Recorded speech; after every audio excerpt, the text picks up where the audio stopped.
Most people assume that respect is earned through accomplishments, status, or intelligence. But have you ever noticed that some of the most successful and knowledgeable people still struggle to be taken seriously? It's not always about what you achieve, it's about how you carry yourself. The way you behave in everyday situations dictates whether people see you as someone to admire or someone to dismiss. And here's the shocking part. You may be sabotaging your own respect without even realizing it. In this video, we'll uncover 7 awful habits that quietly erode how others see you, and what Stoic philosophy teaches about overcoming them. Some of these might surprise you, so be sure to stick around till the end. Let's dive in. First, gossiping. We've all found ourselves in situations where someone shares the latest gossip, and before we know it, we're engaged in the conversation. But have you ever considered what gossiping does to your reputation? It might seem like harmless chatter, but in reality, it shapes how people perceive you. And as the plot thickens, so does the damage it can cause to your credibility. Picture this. You're at work and you overhear 2 colleagues talking in hushed tones about someone you both know. Their expressions are animated, their voices slightly hushed. Then they notice you, and silence falls. Instantly, you realize something unsettling. If they're gossiping about someone else now, what's stopping them from talking about you later? In that moment, trust is broken. With each passing second, you can feel the tension in the air. Gossip creates an environment of suspicion. No one wants to confide in someone who spreads rumors. Over time, this habit doesn't just damage relationships, it damages your credibility. To everyone's surprise, even those who gossip regularly eventually find themselves as the subject of whispers. Many people gossip to feel connected, assuming that sharing secrets strengthens bonds. But in truth, it does the opposite. People may laugh with you now, but they'll think twice before trusting you with anything important. Gossipers are seen as untrustworthy, and respect begins to erode. Suddenly, the very habit that was meant to build social bonds starts tearing them apart. Instead, Stoicism teaches us a better way. Marcus Aurelius advised against wasting time worrying about what others are saying or doing. The lesson: speak only when necessary, and when you do, make your words meaningful. In other words, if it doesn't serve a greater purpose, it's not worth saying. To break the cycle of gossip, shift your conversations towards substance. If someone tries to pull you into gossip, steer the discussion toward ideas, goals, or positive topics. You don't need to shame them, just don't participate. What's more, when you become known as someone who engages in meaningful discussions rather than idle talk, your reputation transforms. Others will trust you, and trust is the foundation of respect. I had a coworker who was always caught up in gossip. At first, I didn't think much of it. But then I noticed a pattern. He never had anything good to say about anyone. That's when I realized if he spoke this way about others, he was likely doing the same about me. Without delay, I made a conscious effort to pull away, choosing not to engage in office drama.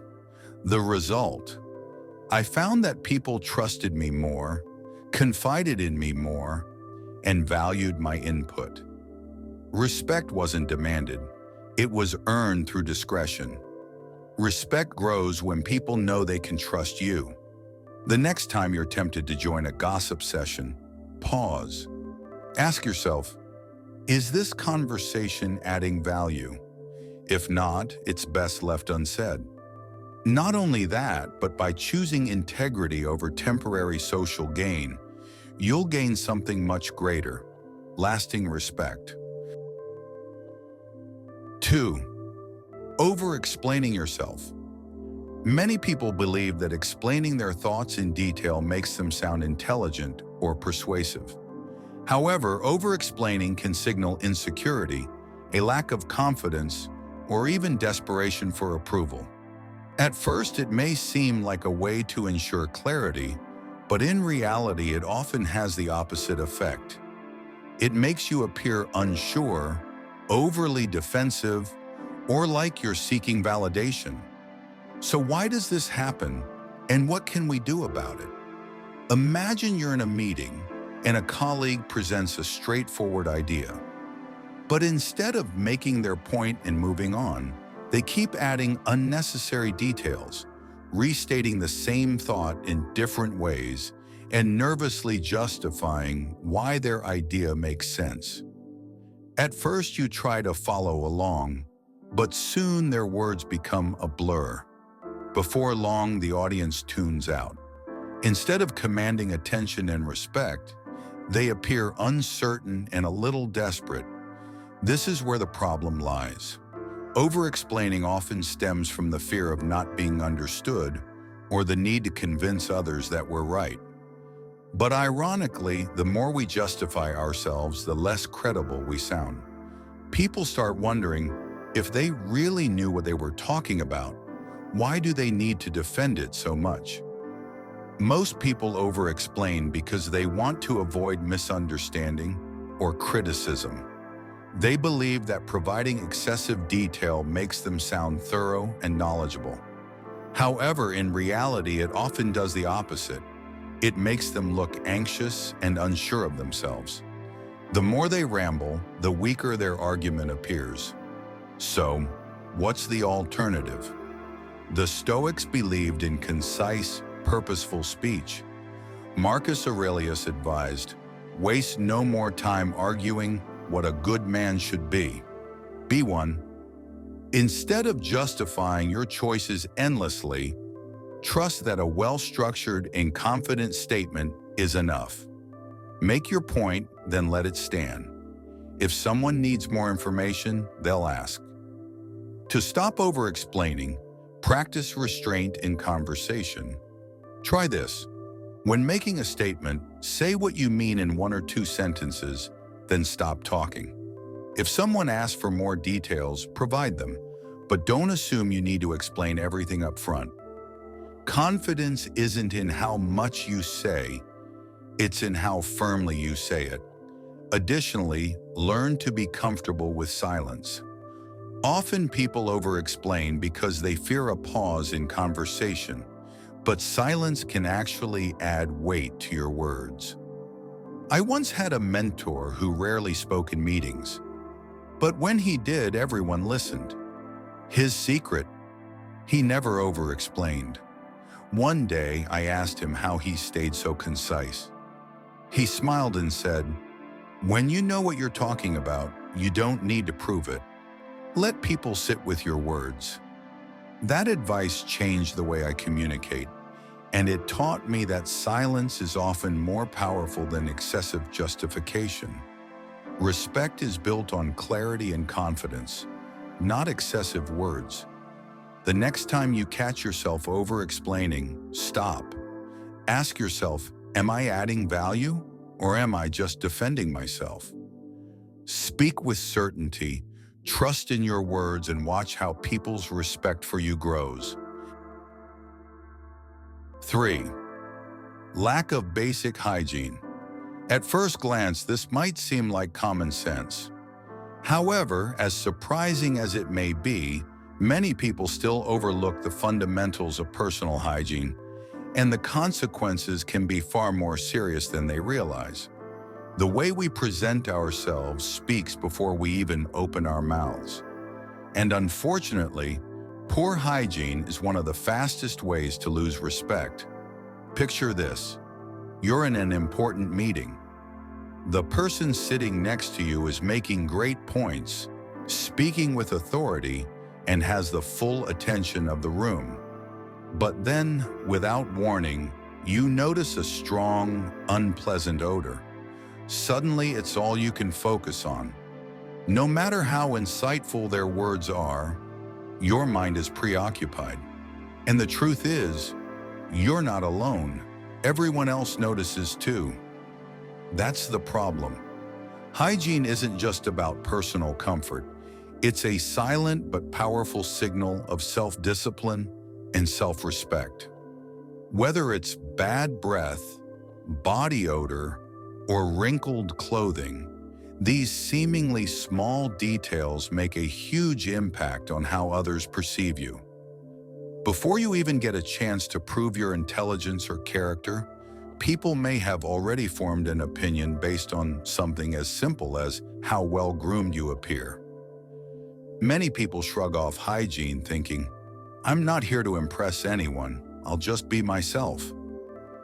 And while confidence is important, neglecting hygiene isn't a form of self-expression. It's a sign of carelessness. People don't just respect what you say, they respect how you carry yourself. As the Stoics teach, discipline in small things leads to mastery in bigger areas of life.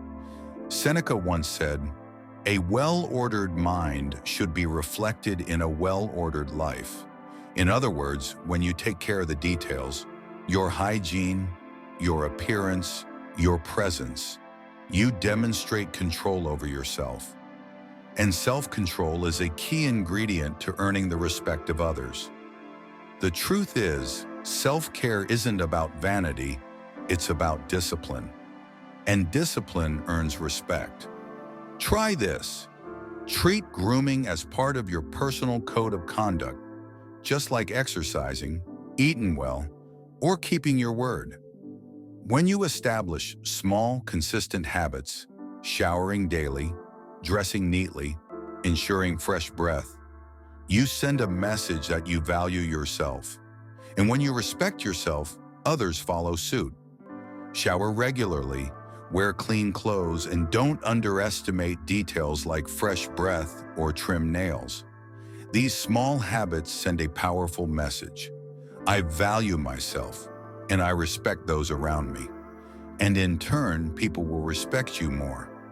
I once had a college classmate, brilliant, insightful, always asking the right questions. But there was a problem. His hygiene was awful. No one wanted to sit near him. People hesitated to include him in group discussions, not because of his intelligence, but because of something as simple as body odor. Years later, I ran into him again. This time he was polished, well-groomed, and carried himself with confidence. And the difference was night and day. Same intellect, same person, but now he commanded respect the moment he entered the room. Hygiene might seem trivial, but make no mistake, it plays a massive role in how people perceive you.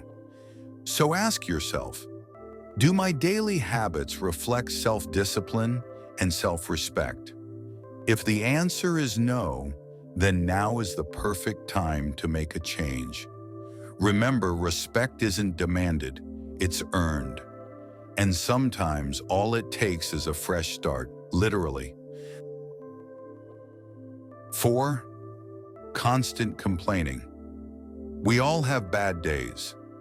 Sometimes things don't go our way, and venting can feel like the only way to cope. But have you ever noticed that some people complain about everything, all the time? At first, it might seem harmless, even relatable. However, over time, this habit can push people away. The truth is, constant complaining doesn't just make you look negative. It slowly erodes the respect others have for you.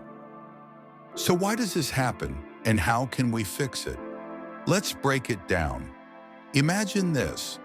You're out with friends, hoping for a nice, relaxing evening. But one person at the table won't stop complaining. First, it's about their job, how their boss is incompetent and their coworkers are lazy. Then it shifts to the food. It's too cold, too salty, or just not as good as that one place they went to last week. And before you know it, the negativity starts to feel contagious. The conversation becomes exhausting, and you catch yourself zoning out, checking your phone, or wishing the night would just end. Sound familiar? That's the problem with chronic complaining. It drains the energy from any situation. Instead of being seen as someone who faces challenges with strength, complainers are seen as people who dwell on problems without doing anything about them. And here's the real kicker.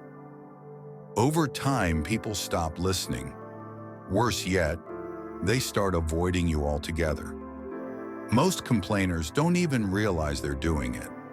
They believe they're just being real or expressing their frustrations. And to some extent, that's understandable. We all need to vent sometimes. But here's the thing. There's a fine line between occasional venting and habitual complaining. The latter doesn't solve problems, it magnifies them. So what's the alternative? The Stoics teach us that, instead of wasting energy on things we cannot change, we should focus on what we can control. The next time you catch yourself about to complain, ask yourself, is this something I can change? If the answer is yes, take action. If the answer is no, then what's the point of dwelling on it? Shifting from blame to action transforms you from a complainer into a problem solver. And problem solvers earn respect. Epictetus once said, "It's not what happens to you, but how you react to it that matters." Complaining is a reaction, but a useless one. Instead of dwelling on frustrations, train yourself to respond with solutions. When something bothers you, resist the urge to grumble. Instead, assess the situation logically. Is this issue within your control? If it is, brainstorm ways to fix it and take action. If it isn't, let it go and move on. Because ruminating over uncontrollable circumstances achieves nothing. For example, if you're stuck in traffic, complaining won't clear the road, nor will it get you to your destination faster. However, planning your schedule better next time, leaving earlier or choosing an alternate route, can prevent frustration in the future. By making this simple mental shift from complaint to solution, you start displaying emotional discipline, a key trait that earns admiration and respect from others. Over time, this habit sets you apart as people gravitate towards those who seek solutions rather than dwell on problems. I once worked with a guy, let's call him Mark, who was known for his constant complaints. At first, I felt bad for him. He seemed genuinely frustrated about everything: the workload, the management, even the office coffee. But over time, I realized something. He never actually tried to change anything. No suggestions, no effort, just endless negativity. One day I decided to challenge him. Instead of just nodding along, I asked, "Okay, so what are you going to do about it?" At first, he looked shocked, like the thought had never even crossed his mind. But then something interesting happened. Instead of defaulting to another complaint, he paused. Slowly, he started shifting his mindset. He began looking for solutions, proposing small improvements, and, over time, he became someone people wanted to listen to. It was a complete transformation. Constant complaining doesn't just affect you, it drains everyone around you. If you want to be respected, you have to train yourself to focus on solutions rather than problems. Not only will this make you more likable, but it will also make you someone others look up to rather than avoid. So the next time you're about to complain, stop and ask yourself, am I solving a problem or just adding to it? If you choose to be a problem solver, respect will follow naturally. 5. Being chronically late. We all run late from time to time. It happens. But when being late becomes a habit, it sends a clear message. You don't value other people's time. And whether you mean to or not, chronic lateness can quickly erode the respect others have for you. So why is being late such a big deal? And how can you break this habit? Let's take a closer look. Imagine this. You have a friend who is always late. Every time you make plans, you find yourself waiting at a restaurant, outside a movie theater, or sitting alone at a cafe. At first, you brush it off, but after a while, you start feeling annoyed. You begin to expect their lateness, and eventually you stop making plans with them altogether. Why? Because their behavior shows a lack of consideration for your time. Now think about this in a professional setting. If someone constantly arrives late to meetings or misses deadlines, how are they perceived? Colleagues start seeing them as unreliable. Managers hesitate to give them responsibility. And when it comes to promotions or leadership roles, they're often overlooked. This is the hidden cost of chronic lateness. It silently chips away at your credibility and respect. Many people excuse their lateness by blaming external factors, traffic, unexpected delays, or just being not a morning person. But the reality is, being on time is a choice. It's about planning ahead, respecting commitments, and valuing other people's time as much as your own. So what's the alternative? The Stoics teach us to take full responsibility for our actions. Instead of making excuses, acknowledge the impact of being late and take steps to change. Start by setting earlier alarms, giving yourself extra travel time, or using tools like calendar reminders. Small adjustments can make a big difference in how others perceive you. Marcus Aurelius wrote, "Waste no more time arguing what good man should be. Be one." The same applies here. Don't waste time making excuses. Be the person who respects time. Try this. Plan to arrive 10 minutes early to everything. Not only does this reduce stress, but it also shows reliability and self-discipline, qualities that naturally command respect. I used to have a coworker who was always late. It didn't seem like a big deal at first, but over time, it became a problem. He missed key parts of meetings, frustrated the team, and created unnecessary delays. One day, our manager sat him down and said, "When you're late, you're telling everyone else that their time doesn't matter." That hit hard. From that day forward, he made a conscious effort to be on time. And you know what? People noticed. He regained trust, took on leadership roles, and completely changed how he was perceived. Being on time is more than just a good habit. It's a sign of respect. When you show up on time, you show others that you value their time, their effort, and their trust. If you struggle with lateness, start making small adjustments now. Because in the end, the difference between being respected and being dismissed often comes down to something as simple as showing up on time. Sixth, never taking responsibility. One of the fastest ways to lose respect is by refusing to take responsibility for your actions. Whether it's at work, in relationships, or even in your personal growth, blaming others or making excuses signals immaturity and a lack of self-awareness. So why do people avoid accountability, and how can we change this habit? Let's take a deeper look. Picture this. A project at work falls apart. Deadlines were missed, communication broke down, and now the boss is looking for answers. But instead of stepping up, one team member immediately points fingers. "It wasn't my fault. If they had given me clear instructions, this wouldn't have happened." Sound familiar? At that moment, what happens to that person's credibility? it takes a massive hit. Colleagues lose trust in them, leaders stop relying on them, and their reputation slowly crumbles. Now imagine this happening in personal relationships. Someone consistently blames their partner for every argument, never admitting their own faults. Over time, resentment builds and respect fades. People respect those who own their mistakes and learn from them, not those who deflect responsibility onto others.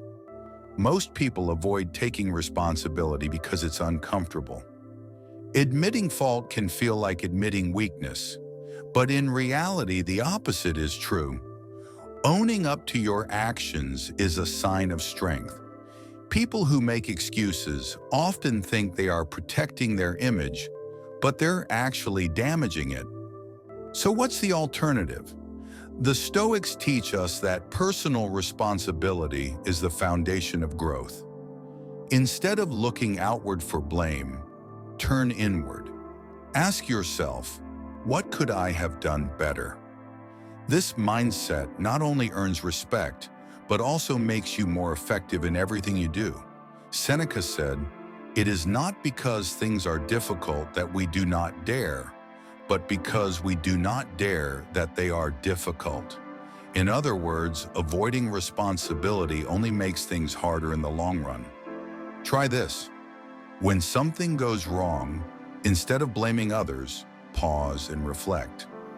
Identify at least one thing you could have done differently.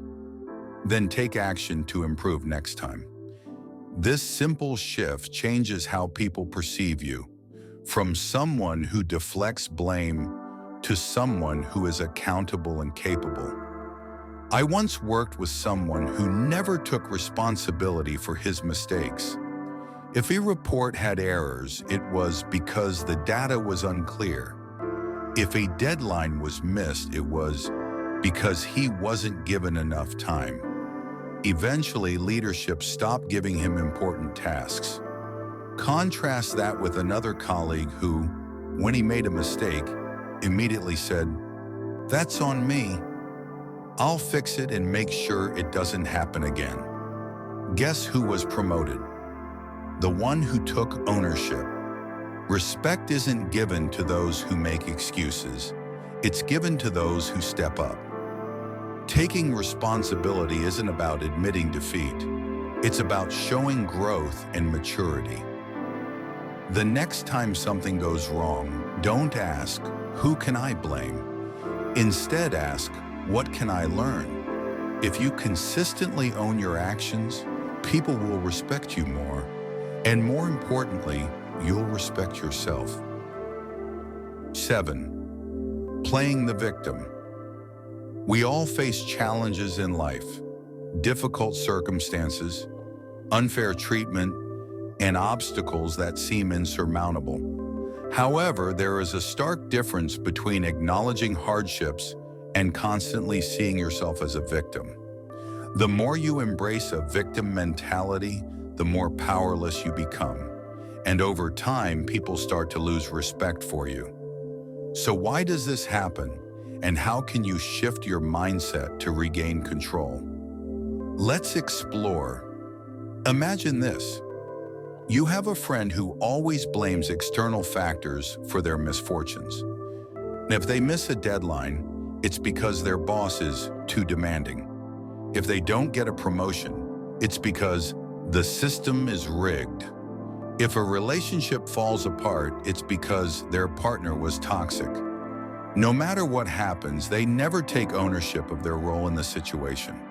At first, you sympathize, but after a while, their endless complaints and refusal to take control of their life become exhausting.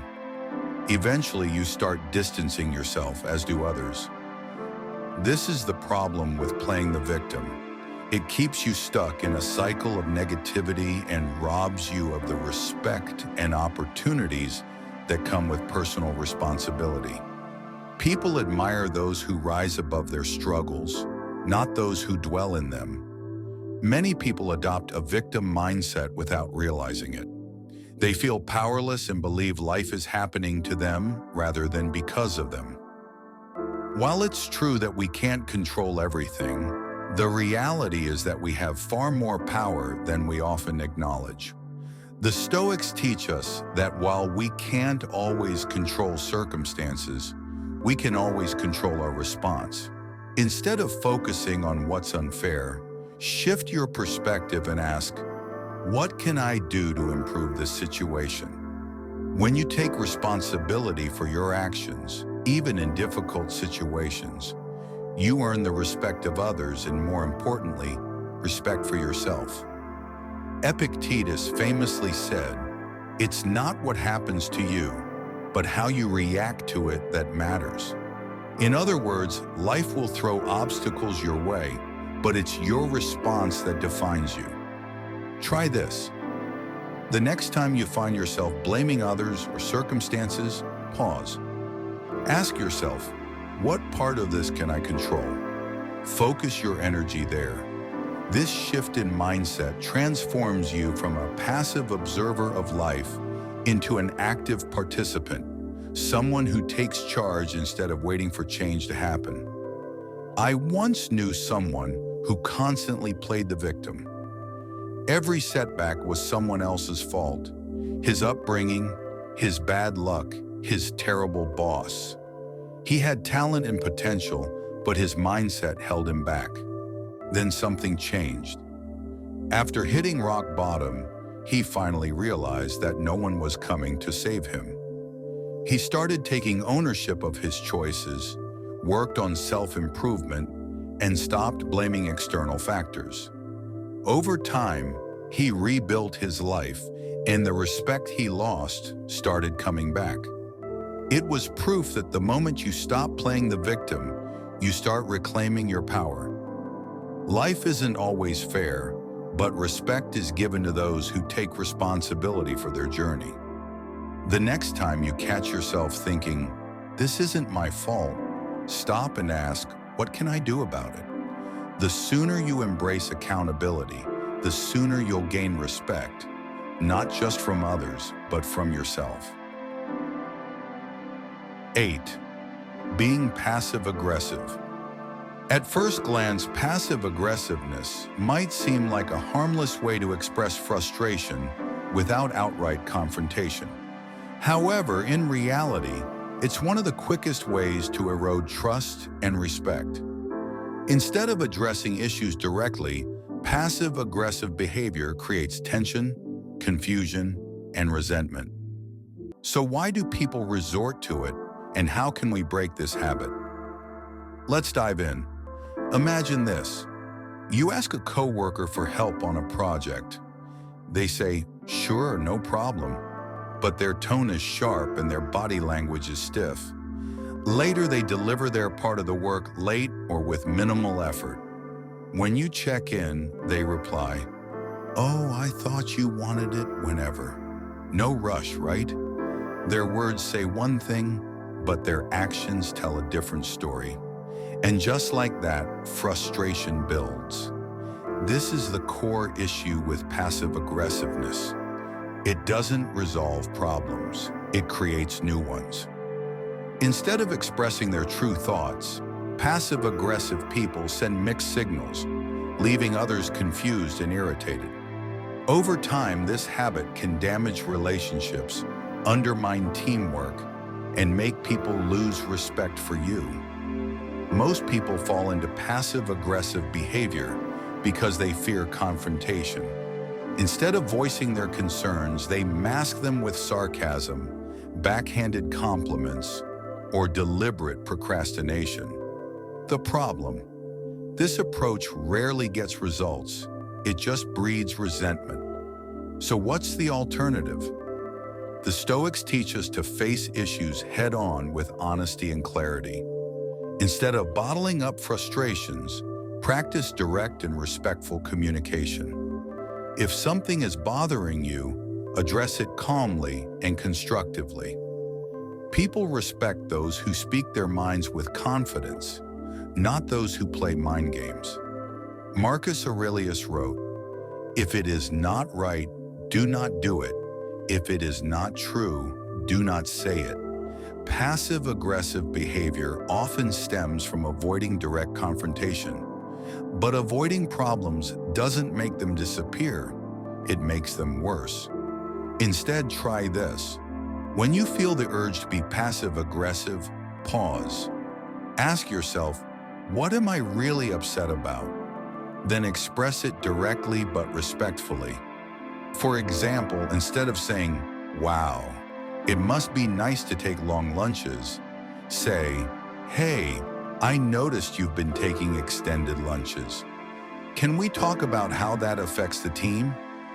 This shift transforms how others perceive you, from someone who sulks to someone who communicates with maturity and clarity. I once had a colleague who would constantly agree to tasks but then subtly sabotage them. If asked for feedback, he'd reply with, "Oh no, it's fine. Whatever you think is best," only to later complain about the decisions made. Eventually, this behavior caught up to him. Team members stopped relying on him, and managers overlooked him for leadership roles. One day, our supervisor pulled him aside and said, "If you don't like something, speak up. Otherwise, you're just making things harder for everyone, including yourself." From that point forward, he made a conscious effort to be more direct. And surprisingly, he gained more respect by simply being honest rather than passive-aggressive. Being passive-aggressive might seem like an easy way to avoid conflict, but in the long run, it only damages relationships and credibility.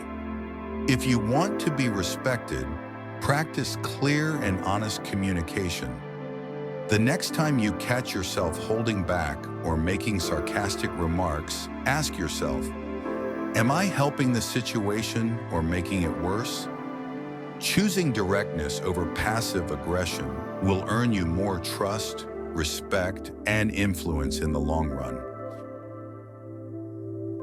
Respect isn't about demanding it, it's about living in a way that earns it. The habits we covered today are subtle but powerful. They shape how people see you, how they treat you, and ultimately, how much respect you command. So which of these habits do you need to work on? Let me know in the comments. And if you found this helpful, don't forget to like, subscribe, and hit the notification bell. Until next time, stay strong, stay disciplined, and keep growing.